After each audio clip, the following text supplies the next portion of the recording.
Hello, everybody, and welcome back to African Power EU4. We are playing the Congo. We're trying to conquer the entirety of Africa, which we still don't even know about yet. And we conquered the Congo, or this region that I call the Congo. That's actually the Congo and a bit of Central Africa. But I call it the Congo. It's the Congo. You get what I'm saying. This episode, while I was loading up, just making sure this music isn't... Yeah, no, this ain't... Okay, never mind. Last episode, we conquered the Congo. When I loaded up the game this episode, EU4 updated to... Let me tab out. 1.31.4. It did give me the warning that the save might corrupt. But I'm going to be brave because achievements are still achievable on this save. So I think we're fine. Hopefully nothing breaks down the line. I probably should restart, but I ain't gonna, because I'm not smart. Finished our core and tab. Well, I think that means we have all of our cores done. Yes, we do. We have a high income mission we could take, but it just lowers construction costs, and we can't build anything. So for now, we're going to pump up the speed 4. Think about what we're doing. We got Burundi as our vassal, if you remember. Burundi is going to be the way that we keep conquering. So what we're going to do is every province that Burundi touches, we're going to say we want, and we're just going to say we want all of these, to be honest. As we do. Are these uncolonized? Yeah, they are. Just going to say we want all these provinces. So hopefully Burundi makes some claims. And they actually already have a claim against Rwanda that we could push. We can't annex you, correct? Oh, no, we can't. Let's have at least one core province that is close enough for us to core. Oh, wait a second. How do we get over there then? I know I've gotten over there in the past. One second, music is a little loud for me. I'm gonna turn it down. There we go. Hopefully it's still fine for you. An agenda. What was our agenda? Oh, yeah. Increase base tax in Mawila. Last episode, we started pumping up the dev on our capital to try to spawn feudalism. I think we can do this. It's 90 admin power down the drain. That's annoying. What do we get for completing it? 10 loyalty, 10 prestige. If not, we'll get 5 unrest and lose. I don't really care. I don't really care if we lose that.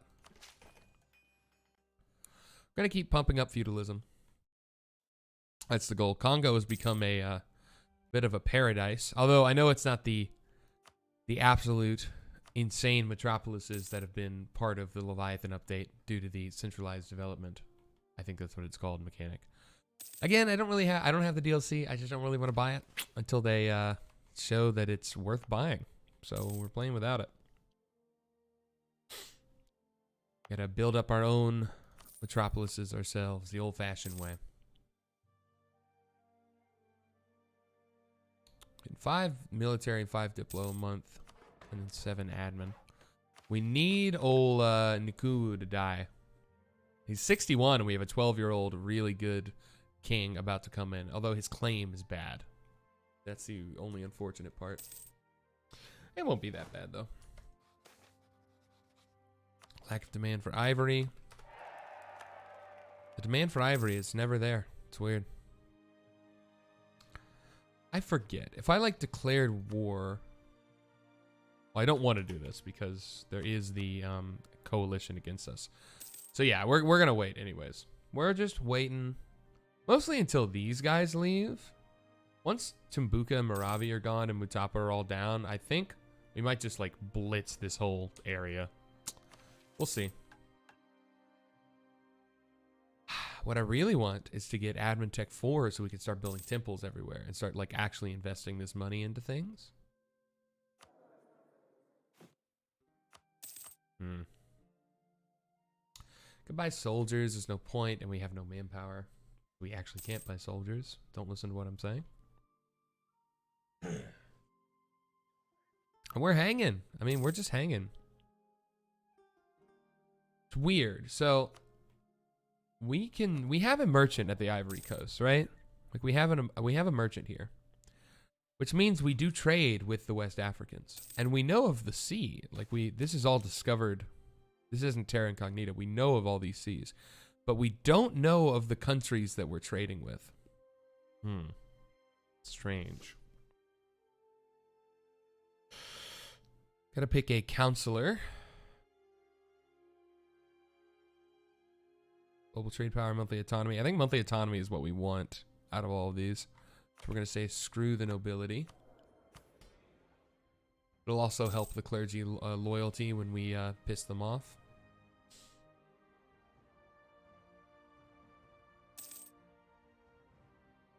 That autonomy would be nice if we had this stuff stated. I think we're actually going to stop putting admin into this, and we're going to start stating things.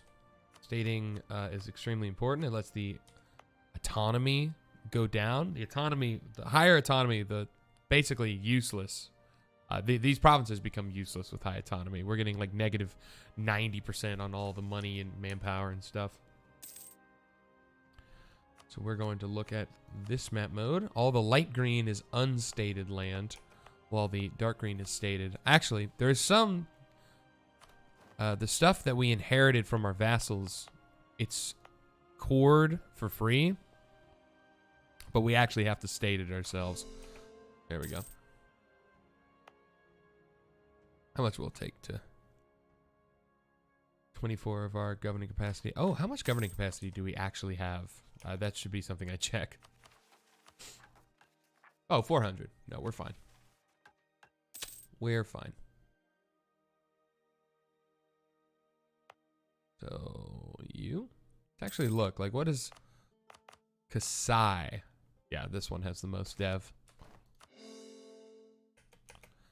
Lose prestige. We need admin power hard. And as we state this land, you can see the autonomy drops a ton. These provinces. So let's look at like this one isn't. Oh, okay. Well, king is dead. Long live the queen. We're going to go for improved relations, which is going to lower that aggressive expansion faster, the Swezi. And division quest, why not? Regency. If your heir is ready and has a good claim, you should let him ascend to the throne when the regency ends. If not, you can choose to extend the regency. Oh, yeah, I forgot that they did this. No, we'll probably get rid of her because she's cruel and she has worse stats, but... Oh, that's so interesting. So December... It'll be a short regency. December, our heir will take the throne. So yeah, so let's look at like Mapasu here. Mapasu dropped from 90 autonomy to 32. It's making about 17 income. It's 378 manpower. This has 90% autonomy. Kalun's Way right next to it. They're both 6 dev. 0.02 income and 55 manpower. You can see how important stating a province is. Very, very important. Our stability is down.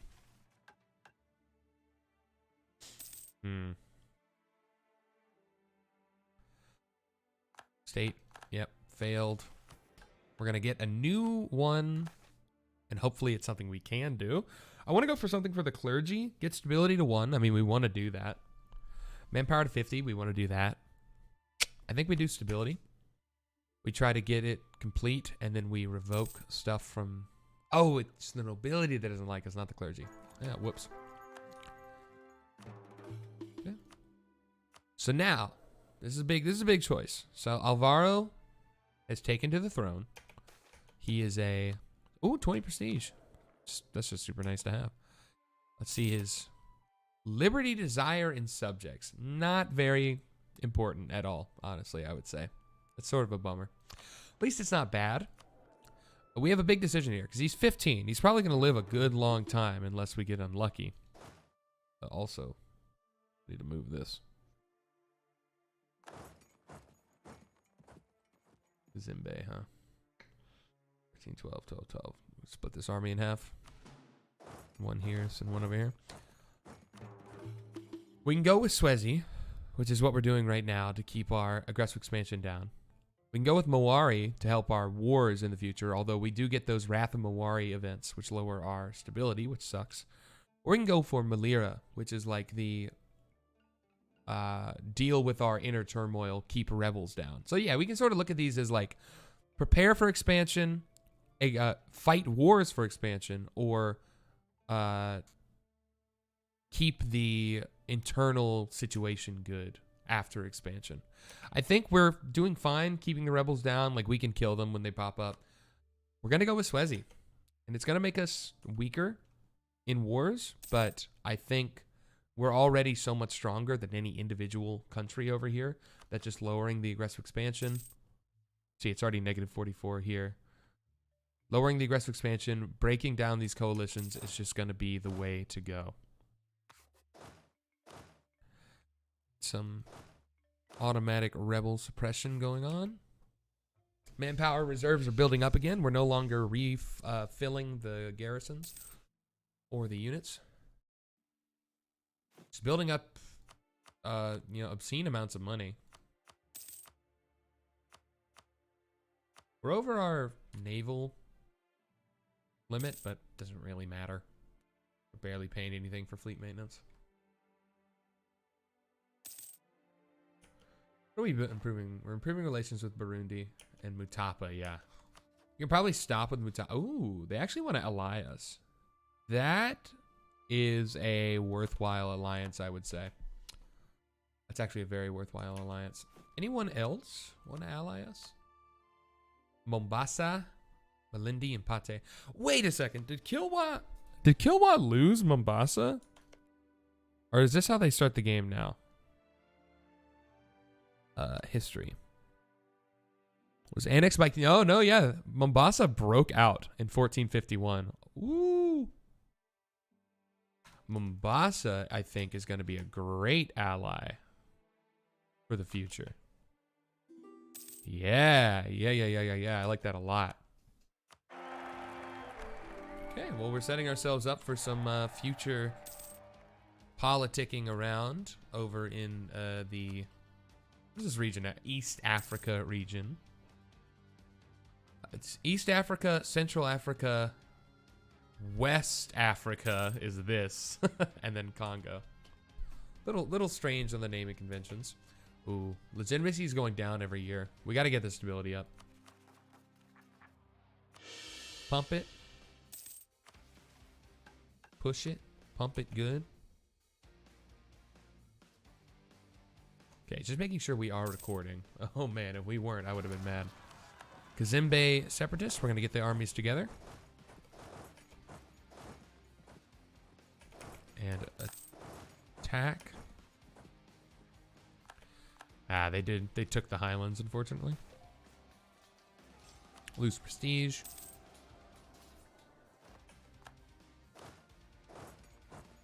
Go back to Congo.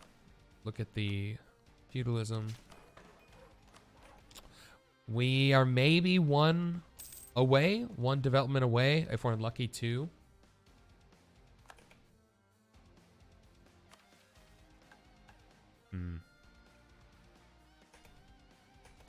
Where are the next set of rebels rising up? Chokwins down here.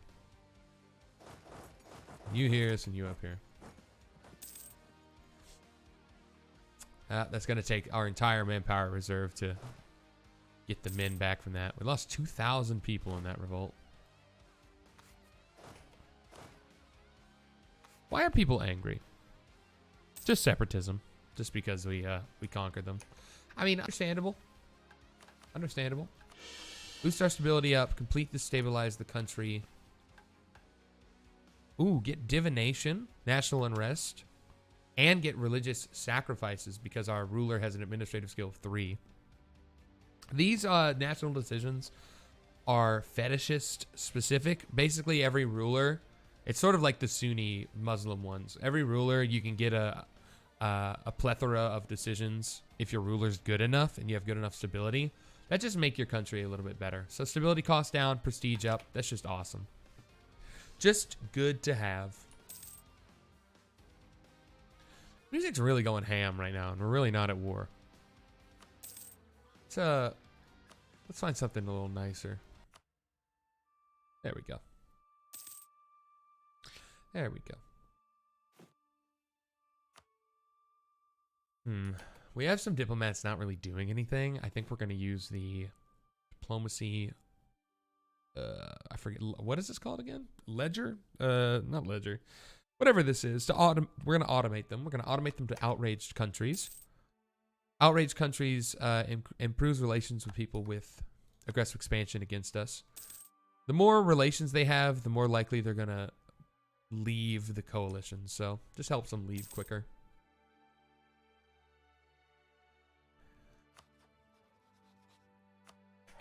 Royal marriage, our little vassal.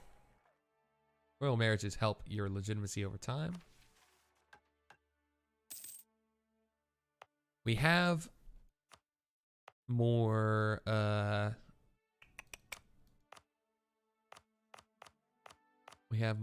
admin power, so we're going to state another place. Shaba has the most devs, so we're going to do Shaba. There we go. Autonomy's down to 50. And actually all the way down to 27. Very cool.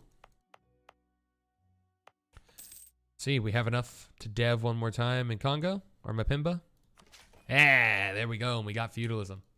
Right away, we can embrace it. We could wait to let it spread a bit and try to push this cost down.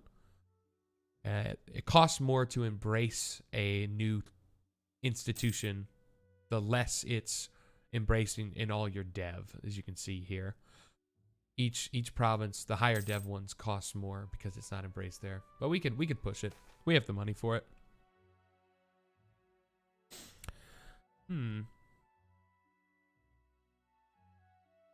Our people in Soyo are concerned about the Swazi spirits that are upset with the conduct in the area. According to popular belief, there's been a sharp decline in the number of pregnancies and an increase of birth complications, which is being attributed to the recent neglect of a minor shrine. Oh, what? There's nothing we can do. Which, yeah, it's not the worst modifier. We must enlist the help of the Swazi priestesses. Good chance to avert local disaster. Lose legitimacy? I don't really want to. Or we can offer... Offer our queen? I mean, our queen is... She's good. She is older than us. I don't think she really matters, unfortunately. And we're getting 10 legitimacy and 10 prestige. Sorry. Sorry, queen. Gotta appease the gods.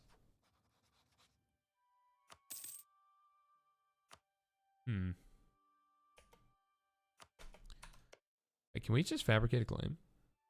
Oh, we can. Why can't I fabricate a claim there, but not here? Well, that's because of the subject, but... Oh, maybe it had to be stated. Now can we annex you? No, we can't. Strange. Oh, yeah, but we're not going to embrace this institution just because we're nowhere near having enough points to take a tech. So there's no reason to. We can let it spread naturally for a bit.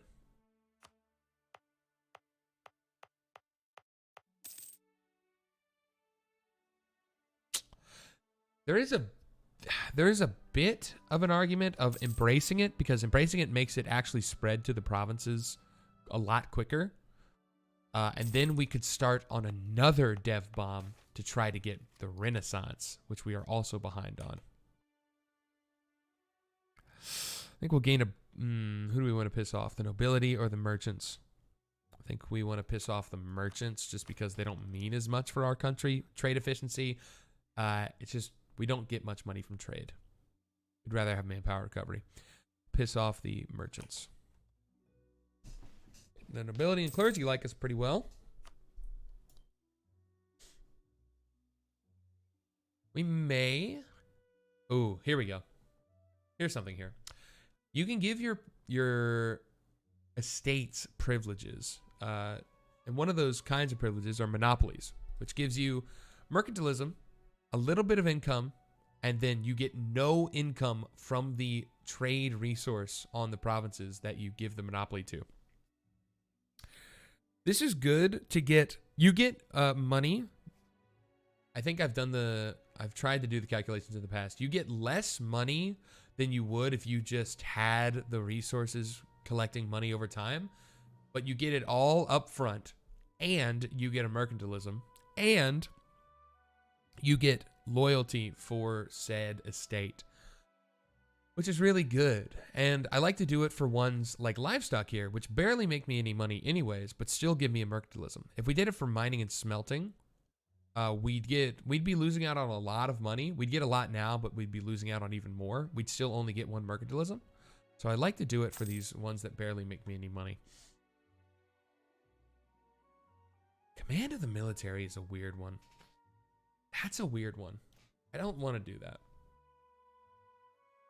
Let's look at the other ones.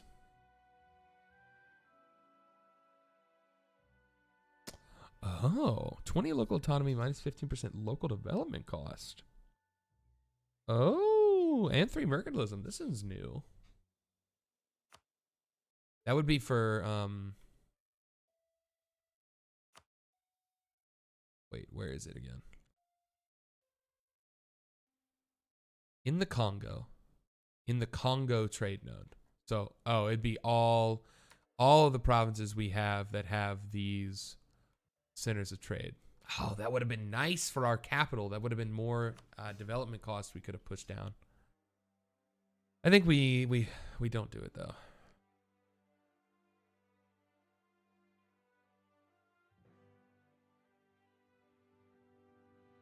You know what we do though? Actually, we have so much money. Why am I not buying advisors? Here we go. We're gonna get the privileges that give us advisor costs down. I should definitely have had advisors going on this whole time. Sorry if you're yelling at me. Don't need missionary strength. We can go stability cost. Trade efficiency, I guess. And land maintenance. There we go. There we go.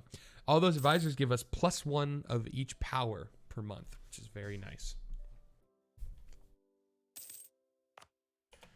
Keep the stating and coring going. Make sure we're not getting close to our governing capacity limit. No, we're not. Only one more core to go. As you can see, we're making way more money than we used to. And we're spending more. So net, we're not making as much more. But gross, we're making a lot more. And we got our claim on Ruguru. It's weird that I can claim over the river, but I can't core over the river for some reason. I don't know what's going on there. I have 2,000 hours in this game. I still don't know what's going on. I guess we can keep building a spy network up just to have siege ability.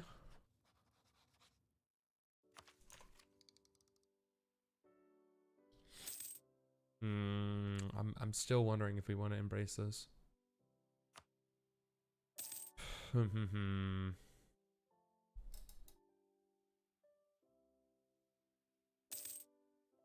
think we do, and I think we future-proof ourselves like that. Do not want to gain corruption. But it looks like I also don't want to piss them off. Okay, we'll gain a little corruption, and we'll slowly pay it off. Yeah. Do it like that. Rebels, Chokwans. Down in Ishindi. It will bring the armies together. Also going to make a general. A 2040. Not very good for the early game. You can see there's a fire, shock, maneuver, and siege. Maneuver is how quick you move. You also take less attrition, and sometimes you can avoid terrain modifiers like negatives when you're attacking. Siege is how quickly you siege. Shock and fire are the ones that actually do damage in battle. Mostly early game units have more shock than fire, so it's nice to have shock early game. That's the basic gist. Gonna do this. This is sort of a barbaric way to handle your rebels, but It's easier. Easier on me. I think we're going to do this. We're going to embrace feudalism, even though it costs a bunch, because I want to speed up how quickly Mbata or Mbuila get feudalism, so we can start pumping them up to get Renaissance. It's really nice to do this. Congo has a nice time of this, even though they basically have to pump up all their own homegrown institutions, but they have a bunch of grasslands right here. It'd be better if it was farmlands, but grasslands do not have a negative towards development cost. So, and they're all right next to each other. So you can pump up an institution, it'll spread to the other ones. The more development that's all right next to each other, the quicker it'll spread, and the more of your country it'll actually count for when you're trying to embrace said institution. Okay, well,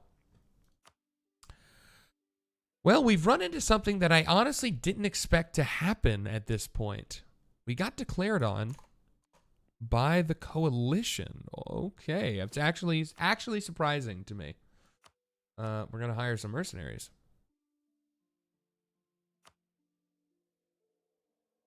Really strange. We might... Oh, this guy actually has awesome... Oh, that's cool. So these are from a province, the Yaka Free Warriors. So they're from Yaka. So we can hire them in Yaka. It'll cost the same amount of money. It'll take 0 days. But the farther we get away, the longer it'll take for them to hire. I like that. That's interesting. We're going to hire him in Himba. Tell him to come over here. Over here. So let's look at what we're dealing with. I'm glad we allied Mombasa and Mutapa, because honestly, I didn't think this was going to pop. They both joined our war, which is really nice for us. As you can see, the numbers are just ever so slightly in our favor. We have 25,000 infantry, 5,000 cav. They have 21,000 infantry, 7,000 cav. So without them, it wouldn't have been nearly as on our side. Pump that up while we're at it. I think this is going to be mostly a stomp. And here's why. We're going to move our troops together. Move to Lega. Follow in with our mercenaries. We ran into natives that we had to kill. Fine. We're going to attach the mercenaries to a friendly army. We have this great 3-2-4-2 general, which is mostly why I hired those mercenaries over the other ones. And what's going to happen here is the coalition is like a lot of little armies fighting together. Oh, we got attacked. That's awesome. We are on the defensive. They took a negative terrain bonus. Our general's helping out. Numbers are very much on our side. Hey, we got a 4-5-1 heir and a new queen. Wait a second. Was our army maintenance down? No, it was not. It's actually sort of scary. Why is our morale so low? Why is our morale so low? Are there Oh, no. Okay, well, this actually may be worse than I thought. We are on Miltech 3. They are on Miltech 4, which is really bad. It gives base land morale and base military tactics. These are two of the strongest military stats in the entire game, and this tech gives both of that over us. So we have a huge number advantage, but they have a very strong tech advantage, and that's because we went for sort of the long game institution gain that they did not go for. In the long run, we'll be better off for it, but in the short term, we are at a disadvantage. This is bad and scary. And you're going to have to find out the thrilling conclusion to what happens to us in this coalition war next time. Thank you so much for joining us. I hope you had a good time. I know I did. Have a new episode coming out every other day. Make sure to check it out. Make sure to like, comment, and subscribe. And you have a great rest of your day. Goodbye.